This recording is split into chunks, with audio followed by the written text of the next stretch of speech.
नमस्कार मु सामुएल प्रिय दर्शक बंधु जीवंत आहार को पुनर्बार आपण मानंकु स्वागत करे। आसंतु प्रत्येक दिन भली आज मध्य पवित्र बाइबल द्वितीय वंशावली 7 अध्याय 1 पद ठारू 22 पद पर्यंत पाठ करिबा। आजिर मूल प्रसंग ईश्वर मंदिर को संपूर्ण करंती। एठारे प्रकार लेखा जाए सोलोमन प्रार्थना करिवार समाप्त करते आकाशरु अग्नि ओह्लाई होम और बलिदान सबको ग्रास कला और सदाप्रभुंकर प्रताप गृह को परिपूर्ण कला। एणु याजक माने सदाप्रभुंक गृह रे प्रवेश करि पारिले नाही, कारण सदाप्रभुंक प्रताप सदाप्रभुंक गृह को परिपूर्ण कला। आउ अग्नि ओह्लाइबा बेले वो गृह उपरे सदाप्रभुंक प्रताप अवस्थिति करिबा बेले समग्र इस्राएल संतान ताहा देखिले और समाने चट्टाण उपरे भूमि रे मुह माड़ी पड़ी प्रणाम कले। पुणी सदाप्रभुंकर धन्यवाद करी कहिले से मंगलमय, ताहांकर करुणा सदा काल स्थायी। तहु राजा और समग्र लोक सदाप्रभुंक सम्मुख रे बलि उत्सर्ग कले। पुणी सोलोमन राजा 22,000 गोरु और 1,20,000 मेष बलिदान कले। एही रूपे राजा और समस्त लोक परमेश्वर को गृह प्रतिष्ठा कले।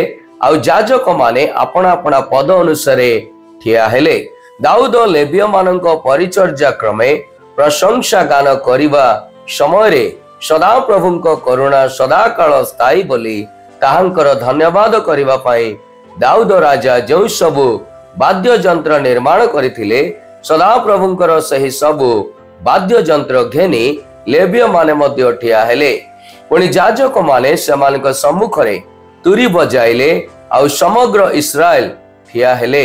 और सोलोमन सदाप्रभुंक गृह सम्मुख स्थित प्रांगणर मध्य देश पवित्र कले, कारण से सेठारे होम बलि व मंगलार्थक बलिर मेद उत्सर्ग कले। जेहेतु सोलोमन निर्मित पितलमय यज्ञ वेदी होम बलि व भक्ष्य नैवेद्य व मेद को धरी पारिला नाही। एही रूपे से समय रे सोलोमन ओ तांको संगे हमात्र प्रवेश स्थान ठारू मिस्रर नदी पर्यंत समग्र इस्राएल रो महासमाज 7 दिन पर्यंत उत्सव कले। पुणी अष्टम दिन रे सेमाने महासभा कले, कारण सेमाने 7 दिन यज्ञ वेदीर प्रतिष्ठा व 7 दिन उत्सव कले। आउ से सप्तम मासर 23 दिन रे लोक मानंको सेमानक तंबू को विदाय कले। सदाप्रभु दाऊदंक प्रति और सोलोमन को प्रति और अपना लोक इस्राएल रो प्रति जो मंगल देखाइतिले तही सकाशे सेमाने आनंदित और हृष्टचित हेले। एही रूपे सोलोमन सदाप्रभुंक गृह और राजगृह समाप्त कले। पुणी सदाप्रभुंक गृह रे और अपना गृह रे जहा जहा करिबा पई सोलोमन को मन को आसिला ताहा सबु से कुशल रे साधन कले। एति उतारे सदाप्रभु सोलोमन को रात्रि रे दर्शन दे कहिले, आम्बे तुमर प्रार्थना शुणिलु और एही स्थान को बलिदानर गृह रूपे आपना पाई मनोनीत कलु। आम्बे वृष्टि नहिबा पाई आकाश रुद्ध कले, केवल देश विनाश करिबा पाई पंगपाल मानक आज्ञा देले, अथवा आम्बे अपना लोक मानक मध्य को महामारी पठाइले। जेबे आंभ नाम रे विख्यात आंभ लोक माने अपना मानक नम्र करी प्रार्थना करिवे और आंबर मुख अन्वेषण करी अपना अपना कुपथरु फेरिबे, तेबे आम्बे स्वर्गरु शुणिबा और सेमानकर पाप क्षमा करिबा और सेमानक देश सुस्थ करिबा। एही स्थान रे जो प्रार्थना करा जाय तही प्रति आंभर चक्षु मुक्त और आंभर कर्ण निविष्ट थिबो, कारण एही गृह रे आंभर नाम अनंत काल रहिबा पाए आम्बे ताहा मनोनीत व पवित्र कलु। आउ एही स्थान प्रति आंबर चक्षु व आंबर चित्त निरंतर थिबो।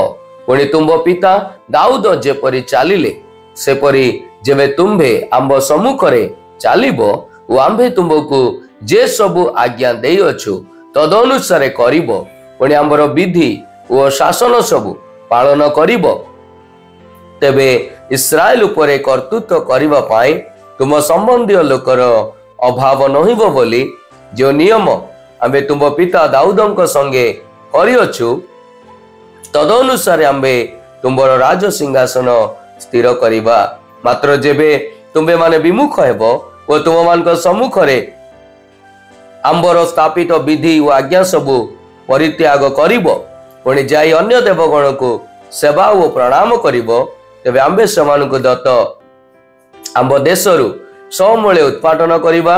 पुणी आंब नाम निमंते जेउ जेउ गृह को एई जेउ गृह को आमे पवित्र करिअछु ताहा आंब दृष्टि दूर करिबा और सकल गोष्ठी मध्य गल्प और उपहासर विषय करिबा।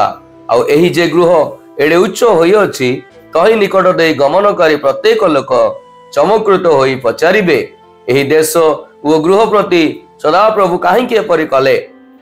तहिरे लोके उत्तर करी कहिबे सदा प्रभु समान पूर्व पुरुष गणर जो परमेश्वर समान मिस्र देशरु बाहर करी आनिथिले तांकु समाने परित्याग करी अन्य देवगण को अवलंबन कले और समान को प्रणाम करी सेवा कले हेतु से समान को परे ई सब अमंगल वर्ताई अछंती। ईश्वर पठित शास्त्रांश रे आम प्रत्येक को आशीर्वाद करंतु। आसंतु मोर प्रिय माने पठित शास्त्रांश को बुझिबा निमंते चेष्टा करू।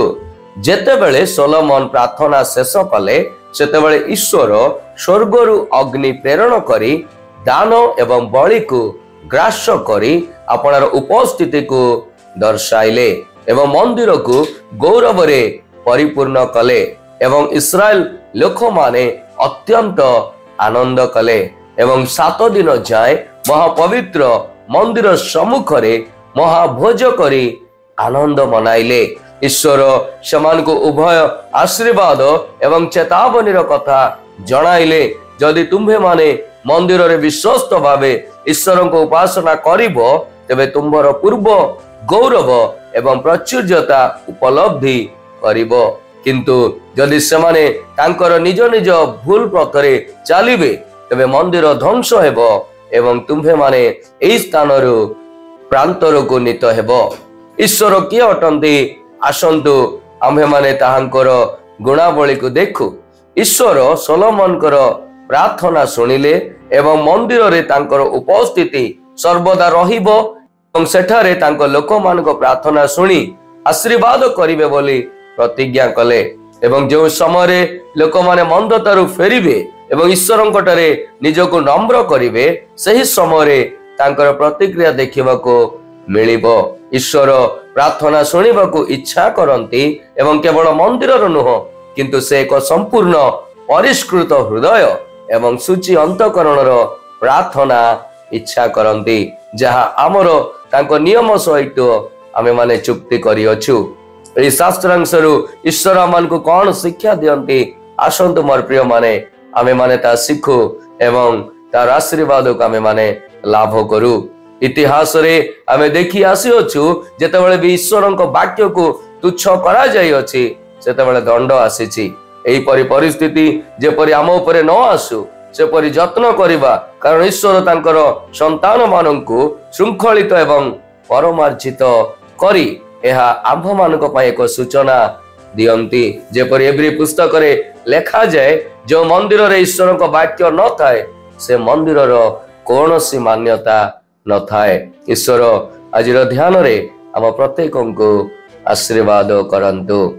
आसंतु आम्भे माने प्रार्थना करिबा। हे प्रभु आम्भ मान को दया करंतु जेपरि पार्थिव मंदिर रे निर्भर न करी आत्मा रूप मंदिर जो शुद्ध पवित्रता जो उत्तमता वाक्य रूप मध्य रे आम मान को तुमे इच्छा करूअछ तैयारी करबा पई सेपरि आम मान को आपण आपण को सजाग करी सतर्क करी तुमर आगमन निमंते प्रस्तुत करिवारे साहाय्य करंतु। यीशुଙ୍କ नाम रे ए प्रार्थना मागिली आमेन।